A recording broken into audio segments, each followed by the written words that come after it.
Hello friends, मैं हूं सज्जाद नूरी और आप सबका स्वागत है मेरा यूट्यूब चैनल में। आज हम लोग बात करेंगे उन माँ बहनों पर। हमारे कुछ आसपास कुछ ऐसी महिलाएं हैं, कुछ ऐसी माँ बहन है जो अपने पति की थोड़ी सी मुसीबत आने से, थोड़ी सी संकट आने से उसका साथ छोड़ देते हैं, या फिर उसका साथ सही ढंग से नहीं देते हैं, या फिर कहीं ना कहीं उससे किसी झगड़े लगे रहते हैं। तो आइए फ्रेंड्स, आज इसी टॉपिक में हम लोग बात करते हैं। शर्त आपको इतनी है कि आप अंत तक मेरे वीडियो में बने रहे। तो आप अगर मेरे चैनल में नया है तो प्लीज़ सब्सक्राइब करके बेल आइकन को दबा दें ताकि नेक्स्ट वीडियो आप तक सबसे पहले पहुंचे। आइए बिना टाइम गवाए स्टार्ट करते हैं ये वीडियो। एक पंडित था जिसका नाम था श्री रामनाथ। वो शहर के बाहर अपनी पत्नी के साथ रहते थे। एक दिन जब वो अपने विद्यार्थियों को पढ़ाने के लिए जा रहे थे तो उनकी पत्नी उनसे सवाल किया कि आज घर में खाना कैसे बनेगा, क्योंकि घर में केवल मात्र एक मुट्ठी चावल ही है। पंडित जी ने पत्नी की ओर एक नज़र से देखा, फिर बिना किसी जवाब के वो घर से चल दिए।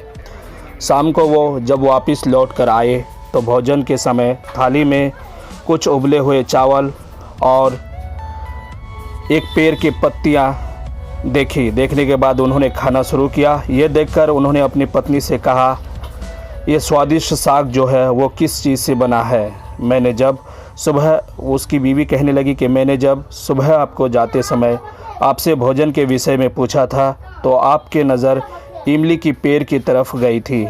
मैंने उसी के पत्तों से यह साग बनाया। पंडित जी ने बड़ी निश्चितता के साथ कहा, अगर इमली के पत्तों का साग इतना स्वादिष्ट होता है तो फिर हमें तो कोई चिंता करने का ज़रूरत ही नहीं है। अब तो हमें भोजन की कोई चिंता ही नहीं रही।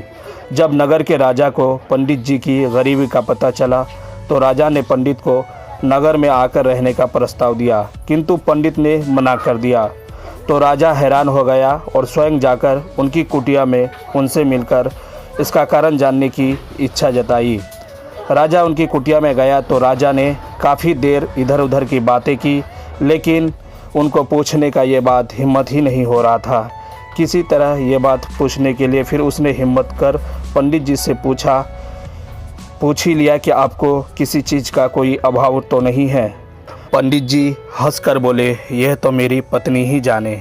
इस पर राजा पत्नी की ओर गया और उनसे वही सवाल किया जो पंडित जी के साथ किया था कि आपको किसी चीज़ का कोई अभाव तो नहीं है।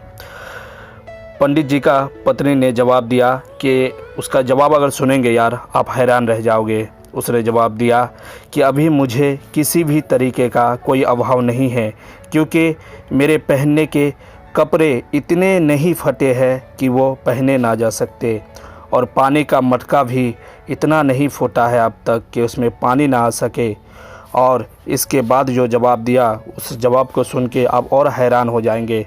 उसके बाद उस पंडित की पत्नी कहती है कि मेरे हाथों की चूड़ियाँ जब तक है मुझे किसी चीज़ का कोई अभाव हो ही नहीं सकता है, और फिर सीमित साधनों में भी संतोष की अनुभूति हो तो जीवन आनंद हो जाता है। राजा सुन करके बहुत हैरान रह गया कि एक गरीब का पत्नी भी, उसका पति पंडित इतना गरीब है, उसके घर पे खाने का चावल अगर एक मुट्ठी हो, फिर भी उसकी पत्नी अगर अपना पति से इतना खुश रह सकता है तो इसका कोई जवाब नहीं। फिर राजा बड़ी श्रद्धा से उस देवी के सामने झुक गए यार। तो मैं ये कहना चाहता हूँ दोस्तों कि अब इस वीडियो को लाइक, अगर पसंद आए तो आप लाइक करें और इस वीडियो को शेयर करें।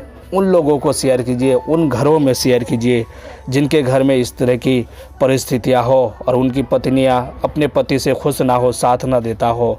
आप मेरे माँ बहनों को ये वीडियो सुनाकर समझाएं, और आप इस वीडियो से क्या समझते हैं आप हमें कमेंट करके ज़रूर बताइए। और आप अगर हमारे चैनल में नया है तो प्लीज़ सब्सक्राइब करके बेल आइकन को दबा दीजिए ताकि मैं नेक्स्ट कोई भी वीडियो लेके आऊँ सीधा आप तक सबसे पहले पहुँचे। और तब तक के लिए जय हिंद।